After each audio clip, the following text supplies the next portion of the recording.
Hello दोस्तों, स्वागत है आपका हमारे यूट्यूब चैनल लर्न विद वारुणी में। रीजनिंग के लास्ट वीडियो में हमने डिस्कस किया था एनालॉजी से रिलेटेड क्वेश्चंस को।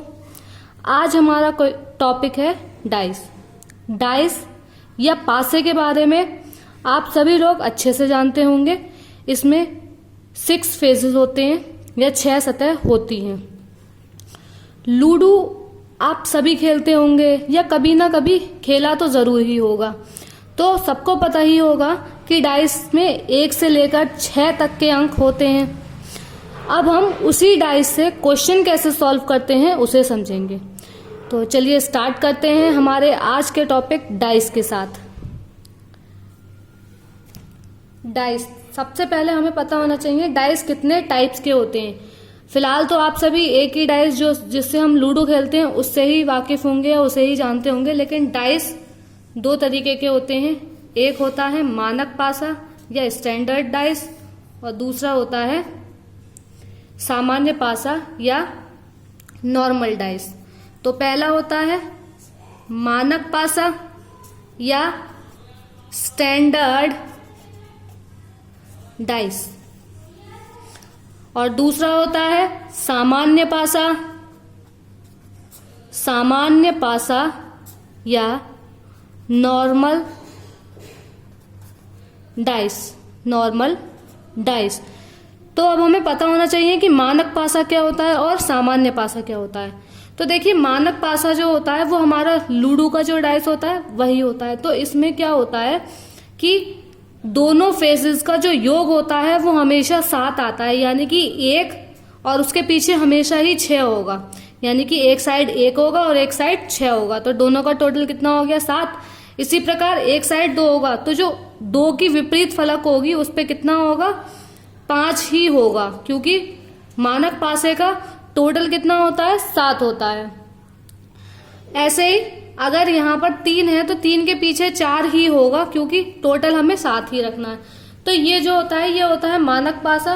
और बात करते हैं सामान्य पासे की। तो सामान्य पासे में कोई भी बाउंडेशन नहीं होता, या इसे हम कह सकते हैं नो बाउंडेशन। इसमें किसी भी प्रकार का बाउंडेशन नहीं होता कि 1 के पीछे 6 ही होगा या 2 के पीछे 5 ही होगा या 3 के पीछे 4 ही होगा। तो इस तरीके का इसमें कोई भी बाउंडेशन नहीं होता। ये होता है एक नॉर्मल पासा। और मानक पासे में हमें हमेशा याद रखना है कि दोनों फेजेस का या दोनों फलकों का, दोनों विपरीत परतों का जो योग होता है वो हमेशा 7 होना चाहिए। और एक और बात, जब भी हम क्वेश्चंस को सॉल्व करेंगे तो हम उसमें देखेंगे कि मानक पासे की बात तो नहीं कही गई है, क्योंकि जब भी मानक पासा कहा जाएगा उसमें कि कोई भी पासा हमें क्वेश्चन दे रहा है उसमें कहा जाएगा कि ये पासा मानक पासा है, तब ही हम उसे मानक पासा मानेंगे, नहीं तो हमेशा सामान्य पासे की तरह ही उसे सॉल्व किया जाएगा। ये इससे रिलेटेड कुछ फैक्ट्स थे। चलिए अब कुछ क्वेश्चंस को जब हम सॉल्व करेंगे तो और अच्छे से समझ में आ जाएगा। ये हमारे क्वेश्चंस, ये हमारे 2 डाइस हैं हमारे पास। अब इसमें हमसे जब भी पूछा जाता है डाइस में, तो हमेशा डाइस में यही पूछा जाता है कि किसी भी कोई भी नंबर दे दी जाएगा। सपोज 2 दे दिया, अब आपसे पूछेगा कि इस 2 के विपरीत कौन सा नंबर आएगा। डाइस की शेप्स पर मत जाइएगा। तो हमेशा ये पूछेगा कि किस संख्या के विपरीत कौन सी संख्या आएगी। तो चलिए देखते हैं। सबसे पहले हम ये देखते हैं कि क्या 2 पासों में या 2 डाइस में हमें कोई भी ऐसा नंबर तो नहीं है जो कॉमन मिल रहा हो। अगर कोई भी कॉमन नंबर मिल रहा होता है तो आप उसे मार्क कर लीजिए। इन दोनों डाइस में हमें क्या मिल रहा है, हमें 1 कॉमन मिल रहा है। तो हम सबसे पहले 1 को मार्क कर लेंगे। अब हमेशा हम क्या करते हैं, उसके आगे जो भी चीज कॉमन होती है उसके हम आगे चलते हैं इस तरीके से। तो आपको क्या समझ में आएगा, जब भी हम आगे चलेंगे तो जो हमारा नंबर होगा वो एक दूसरे के विपरीत वाला ही नंबर होगा। जैसे कि 1 के आगे इस साइड चली मैं तो 3 आया और इस साइड चली तो 5 आया, तो 3 और 5 आपस में विपरीत होंगे। इसी प्रकार हम और आगे चलते हैं तो हमारे पास क्या आता है, 3 के बाद इसमें तो आया 2 और इसमें आया 4, तो 2 के विपरीत 4 आएगा। अब हमारे पास क्या रह गया, 6 रह गया, तो 1 के विपरीत क्या आएगा, 6 आएगा। इसका एक और तरीका होता है कि सबसे पहले हम क्या करते हैं कि 2 जो कॉमन होते हैं उन्हें देख लेते हैं कि क्या है, और फिर उसके बाद क्या करते हैं कि इन सारे पासों में, मतलब इन दोनों ही पासों में हम देख लेते हैं कि सारे नंबर में से कौन सा नंबर मिसिंग है। तो बस वही नंबर जो कॉमन वाला है उसके पीछे आ जाएगा। जैसे कि आप देख रहे होंगे कॉमन नंबर 1 आ गया। अब हमारे पास 2 भी है, 3 भी है, 4 भी है और 5 भी है, तो केवल क्या चीज नहीं है हमारे पास, 6, तो इसके पीछे 6 ही आ जाएगा। लेकिन ये उसी कंडीशन में सही रहेगा जब आपसे पूछा ही गया हो कि 1 है, इसके पीछे क्या आएगा या इसके विपरीत फलक पर कौन सा अंक आएगा। लेकिन अगर आपसे सारे जितने भी नंबर हैं उनके विपरीत पूछा जाएगा तो आपको इसी तरीके से पूरी तरीके सॉल्व करना होगा और उसके बाद ही आप बता सकते हैं। तो बस हमें क्या करना है कि उसके आगे इस प्रकार से क्रम में बढ़ते जाना है और देखते जाना है कि किसके पीछे कौन सा नंबर आएगा। ये थे 2 पासे जिसके थ्रू हमने जोड़ों को बताया था या एक दूसरे को के पेयर डिसाइड करे थे। अब हम देखते हैं 3 पासों वाले अगर क्वेश्चन होंगे तो उसे हम कैसे सॉल्व करेंगे। तो अगर 3 पासे वाले क्वेश्चन आते हैं तो इस तरीके से 3 पासे दे रखे होते हैं। करना हमें वही होता है कि हमें कॉमन ढूंढना होता है। कभी कभी 1 ही कॉमन होता है या कभी कभी हो सकता है कि 2 कॉमन हो।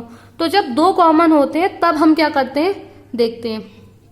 देखिए इसमें ही पहले ही डाइस दोनों को देखते हैं हम कि दोनों में 3 भी है, 3 भी कॉमन है और क्या चीज कॉमन है, 6 भी कॉमन है।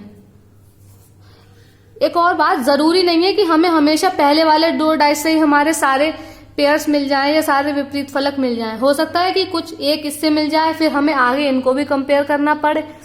तो फिलहाल हमें इससे मिल सकता है तो हम इसे ही देख लेते हैं कि जब 2 कॉमन होते हैं तब हम क्या करते हैं। जब 2 कॉमन हो तो जो बचे हुए होते हैं नंबर्स वो एक दूसरे के विपरीत होते हैं। जब 2 कॉमन नंबर हमें मिल जाए तो जो बचे हुए शेष जो रेस्ट ऑफ नंबर्स होते हैं वही एक दूसरे के विपरीत होते हैं या उन दोनों का आपस में पेयर होता है। तो इस यहां से हमें पता चल गया कि 2 के विपरीत 5 आएगा। लेकिन इन दोनों डाइस से केवल हमें एक पेयर का ही पता चला। तो अब हमें क्या करना होगा, हमें आगे वाले दोनों डाइस को भी कंपेयर करना पड़ेगा। तो अगर मैं इन दोनों में देखूं तो मुझे 5 कॉमन मिल रहा है और क्या मिल रहा है, 3 कॉमन मिल रहा है। तो मुझे 5 कॉमन मिल गया और 3 कॉमन मिल गया। बचा क्या, इसमें 4 बचा और इसमें क्या बचा, आपके पास 6 बचा।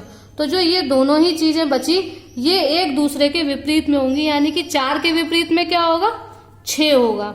अब यहां से हमें 2 पेयर मिल गए, 2 के विपरीत में 5 होगा, 4 के विपरीत में 6 होगा। तो बचा क्या, बचा आपके पास 1 और क्या बचा 3। तो ये एक दूसरे के विपरीत में होंगे। या फिर हम इन दोनों डाइस को भी कंपेयर करके देख सकते हैं अगर उससे हमें पता चल जाए तो।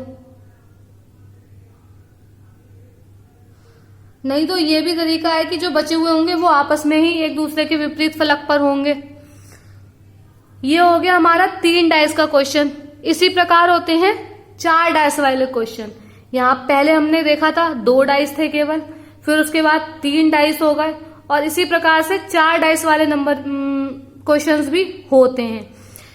नॉर्मली एग्जाम्स में 3 डाइस वाले जो होते हैं क्वेश्चंस उनसे ही क्वेश्चन देखे जाते हैं। 4 डाइस वाला एक क्वेश्चन मैं आपको करके बता सकती हूँ ताकि आपको समझ आ जाए, लेकिन इससे क्वेश्चन कम देखने को मिलते हैं। और अगर 4 डाइस वाला क्वेश्चन होता भी है तो उसमें मुश्किल से 2 या 3 डाइस का यूज हम सही से कर पाते हैं, एक आध तो इसमें कंफ्यूज करने के लिए ही दे रखा होता है।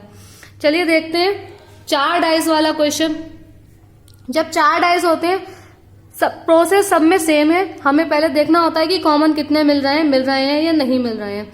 बस अगर एक से ही सारे पेयर नहीं मिले तो हमें दूसरे डाइस का यूज करना पड़ता है कंपेयर करने के लिए।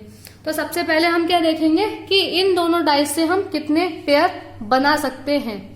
तो इन दोनों में मैं अगर देखूं तो कॉमन क्या मिल रहा है, मुझे सबसे पहले वो ढूंढना होगा। तो इसमें 5 दोनों में कॉमन है और क्या कॉमन है, 6 भी दोनों में कॉमन है। तो जो अभी हमने बात की थी कि जब 2 कॉमन होते हैं तो उन दोनों कॉमन को छोड़कर जो बचे हुए नंबर होते हैं वो एक दूसरे के साथ पेयर बनाते हैं या एक दूसरे के विपरीत फलक पर होते हैं। तो 4 यहां से मुझे पता चल गया कि 4 और 3 क्या होगा, एक दूसरे के विपरीत फलक पर होंगे। इससे अब हमें और कोई सा पेयर नहीं मिल रहा है, तो अब हम क्या करेंगे, आगे वाले डाइस को कंपेयर करेंगे। अगर हम आगे वाले डाइस में देखें, यानी कि सेकंड और थर्ड वाले डाइस में देखें, तो हमें कुछ भी कॉमन नहीं मिल रहा है, तो इन दोनों की मदद से तो हम कुछ कर नहीं सकते। अब हम क्या करेंगे, इन दोनों डाइस का यूज करके देखते हैं कि क्या पता हमें कुछ मिल जाए। तो अगर मैं इन दोनों डाइस को देखूं तो यहां से मुझे 1 कॉमन मिल रहा है और 4 कॉमन मिल रहा है, यानी कि 2 चीजें कॉमन मुझे मिल गई। तो अब जो बचे हुए 2 और 6 होंगे वो क्या होगा, वो एक दूसरे के विपरीत फलक पर होंगे या एक दूसरे के साथ पेयर बना रहे होंगे। अब एक तरीका है कि हम देख लें 1 और 5 ही रह गया है, तो वो एक दूसरे के साथ पेयर ही बनाएंगे, या फिर हम कुछ और भी देख सकते हैं। देखिए अगर मैं देखूं तो इन दोनों से मैं निकाल सकती हूँ। देखिए अगर हम देखें यहाँ पर 2 कॉमन, तो देखिए 6 दोनों में कॉमन है और हमेशा उसका आगे हम इस तरीके से चलते हैं। तो अगर मैं इसको यहाँ से ऐसे चलूं तो यहाँ आ रहा है 5 और यहाँ आ रहा है 6, तो इस तरीके से भी हम निकाल सकते हैं कि 1 और 5 एक दूसरे के विपरीत फलक पर होंगे। हमें क्वेश्चन को सॉल्व करने के कई तरीके होते हैं, लेकिन हमें वो तरीका अडॉप्ट करना है या वो तरीका हमें चुनना है जिसमें कम से कम टाइम लगे। हमें एग्जाम में क्या करना है, हमें अपने टाइम को ही तो बचाना है, तो हमें वो तरीका चूज करना है जिसमें कम से कम टाइम लगता है। तो ये होगा 4 डाइस वाले तक। अब एक और तरीके का डाइस भी होता है जो एग्जाम में पूछा जाता है, वो है ये भी डाइस का ही एक प्रकार है। इसमें क्या करना होता है, जब इस तरीके के डाइस दे रखे होते हैं तो इसमें 2 तरीके से क्वेश्चंस बनते हैं। एक तो ये कि पेयर हमें सेट करने होंगे कि किसके पीछे कौन सा आएगा या किसके विपरीत फलक पर कौन सा नंबर आएगा। दूसरा ये कि वो कई बार ये पूछ लेता है कि अगर इस डाइस को बंद की, इस डाइस को क्या बोलते हैं, सबसे पहले तो आपको ये पता होना चाहिए, इस डाइस को बोलते हैं ओपन डाइस या खुला हुआ डाइस। तो दूसरे तरीके से जो क्वेश्चन पूछा जाता है वो ये पूछा जाता है कि अगर मैं इस डाइस को बंद करूं तो कौन सा ऐसा फलक होगा जो कभी भी एक साथ दिखाई नहीं देगा, क्योंकि हमें हमेशा डाइस के 3 ही फेसेस दिखाई देते हैं। देखिए इसमें भी 3 दिखाई दे रहे हैं, इसमें भी 3 दिखाई दे रहे हैं, तो 3 फेस कहीं ना कहीं छुपे हुए होंगे, एक इसके पीछे का, एक इसके पीछे का और एक इसके पीछे का। तो वो ये पूछता है कि अगर मैं बंद करूं तो कौन सा फेज ऐसा होगा जो एक दूसरे के विपरीत नहीं होगा, या कौन सा, उसमें क्या होता है, इस तरीके से कई डाइस बने हुए दे देते हैं। तो वो पूछ लेता है कि अगर मैं इस डाइस को बंद करूं तो कौन सा वाला डाइस नहीं आ सकता। इस तरीके से ये क्वेश्चंस दिए जा सकते हैं। अब उससे पहले हमें ये पता होना चाहिए कि इन दोनों का मतलब ओपन डाइस में हम पेयर बनाते कैसे हैं। तो सबसे पहले ओपन डाइस में पेयर कैसे बनाते हैं हम वो देखते हैं। तो इसमें हम क्या करते हैं, एक जो खाना होता है उसे छोड़ देते हैं, यानी कि यहाँ मैंने 1 का खाना छोड़ दिया, 2 और 5 का पेयर बनेगा, 1 और 6 का पेयर बनेगा, और जो बचा हुआ रह जाएगा 3 और 4 उसका पेयर बनेगा। ठीक है, इस तरीके से इसके पेयर बनते हैं, जैसे 2 का 5 के साथ, 4 का 3 के साथ और 1 का 6 के साथ, ये पेयर बनते हैं। अब अगर वो इसे बंद करे तो कौन सा, उसमें कई ऑप्शन दे रखे होंगे और उससे में से आपको पूछा जाएगा कि ऐसा कौन सा डाइस होगा जो कि इसका उत्तर हो सकता है। तो बस उसमें देखें तो इस तरीके से ही आपको डाइस बना हुआ दे रखा होगा।